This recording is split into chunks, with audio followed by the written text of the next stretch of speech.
Many years ago, in the quiet city of Enugu, lived Daniel and Chiamaka Nwosu. They were the kind of couple people admired. They are married for 10 years. Their union produced a son, Jamil. They had built their life from nothing.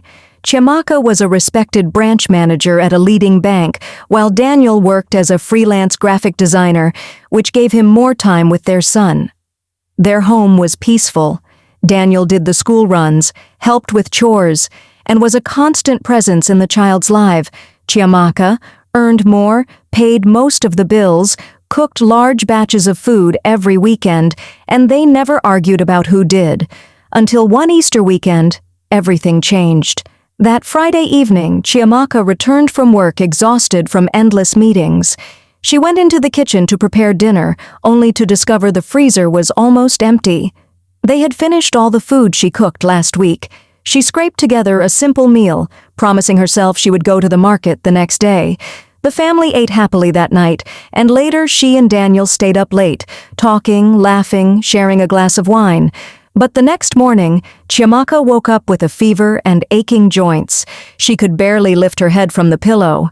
Daniel suggested she should rest and order food instead of stressing herself to cook. Chiamaka immediately thought of Belinda, a woman from their church who had recently started a home-cooked food delivery business. Chiamaka had tasted her food once at a church event. It was delicious. She called Belinda and placed a large order for soups, stews, jollof rice, fried rice, and snacks. 2 hours later, there was a knock on the door. When Chiamaka opened it, she found Belinda standing there, smiling warmly. "Oh, Belinda, you should have informed me. My husband could have come pick it up." Belinda waved it off. "No, I wanted to bring it myself. It's no trouble." Chiamaka invited her in, offered her juice, completely unaware that she had just opened her door and her life to the person who would destroy everything she held dear. From the moment Belinda stepped into the Nwosus' living room, something dark stirred inside her. She took in the polished floors, the expensive furniture, the framed family photos where everyone was smiling, and the scent of freshly baked vanilla that lingered in the air. Chiamaka's life was everything Belinda secretly craved: a stable marriage, beautiful child, and a home that radiated love. Her own life was a stark contrast. 34, living alone in a cramped one-bedroom apartment she could barely afford, her business struggling to get orders. She had been engaged once, but the man left her for someone else. As she left the Nwosus' home that day, Belinda's chest burned with envy. She told herself it was harmless admiration, but by that night her admiration had rotted into something poisonous.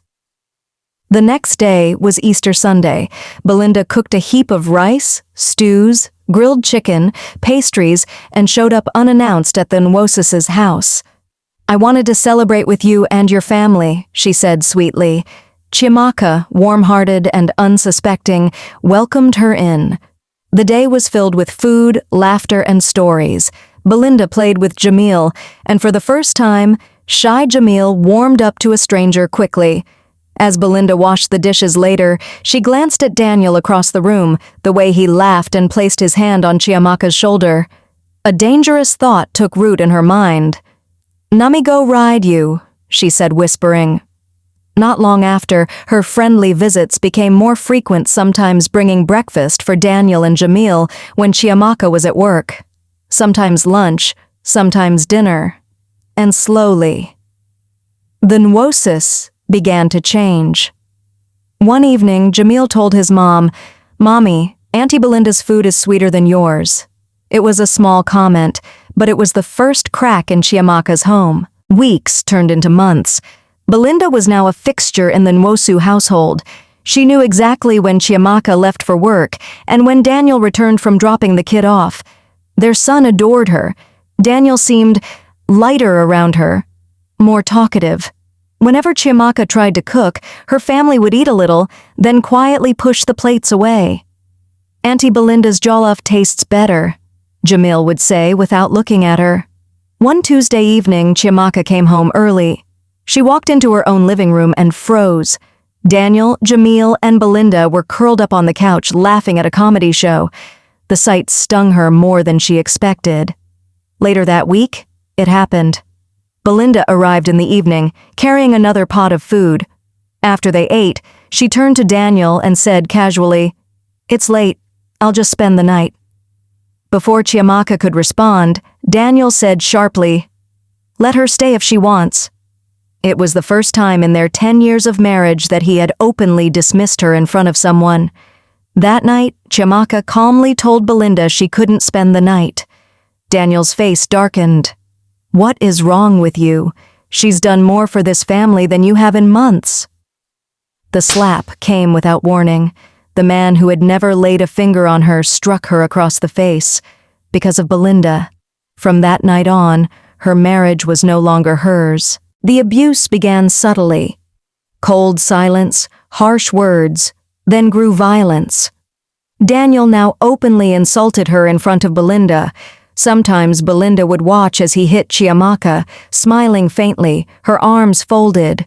One night, the beating was so severe Chiamaka couldn't move. Daniel dragged her outside, threw her belongings on the street, and locked the gate. The estate security rushed her to the hospital. She stayed with her parents while she healed. They tried calling Daniel, but he blocked them. Even his parents couldn't reach him. He demanded a divorce and the return of his bride price. Within weeks, Daniel and Belinda were parading their relationship in public. They attended church together, holding hands. People whispered, but Daniel didn't care. It was Pastor Emmanuel who finally called Chiamaka into his office. "My sister, the devil is sitting comfortably in your home. This is not ordinary." He gave her prayer points and anointing oil, instructing her to fast for 7 days, pouring the oil at the gate of her home. On the 3rd day of her midnight prayers, Daniel woke up next to Belinda, and for the first time in months, he looked at her with disgust. "What are you doing here? Wetin you dey do for my bed, madam? Where is my wife?" The spell had begun to break. By the 7th day, Daniel had thrown Belinda out of the house. He went to Chiamaka's parents' home with their son, kneeling before her, crying like a 2-year-old child. "I don't know what came over me. Please, it's the work of the devil. I'm sorry, Obim, forgive me." Chiamaka, with tears in her eyes, forgave him but made him promise never to let darkness like that near their home again. Days later, Belinda returned, disheveled, trembling. "They're chasing me in my dreams. Please forgive me. I went to a native doctor. He gave me something to put in Daniel's food so he would love me and hate you. I even bound your son spiritually so he would obey me. I was jealous. I wanted your life." Chiamaka looked at her for a long moment. "My marriage is not perfect. We built it with years of sacrifice. You could have built your own, but you chose destruction. I forgive you, but never come near my family again." Belinda left that day. No one saw her again. Chiamaka's tears that night were not of pain, but of freedom. She had learned that not every smiling face should be welcomed, and not every helping hand is harmless. Thank you so much for watching today's story. Your time and support mean the world to me. If you enjoyed it, please give it a like, share with friends and family, and drop your thoughts in the comments. I love hearing from you. Don't forget to subscribe and turn on notifications so you won't miss the next powerful story coming your way. Stay tuned. More captivating tales are on the way.